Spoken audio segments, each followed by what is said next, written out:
And it's magic when you can do all of that in speed.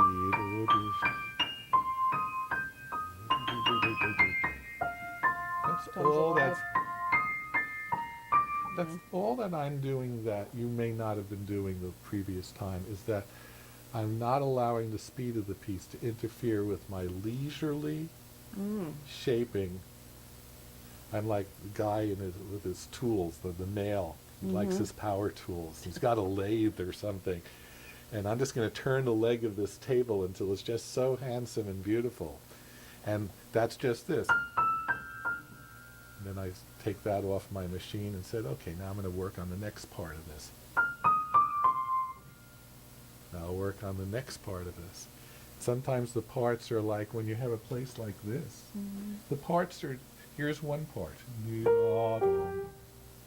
Here's the next part. Here's the next part.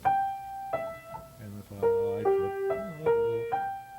put them together like that, but each part is a perfectly shaped two-note unit.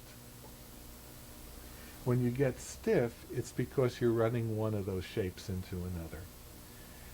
And the mobility your hand requires to make one, the current shape, is lost because you're already tensing up to make the next shape.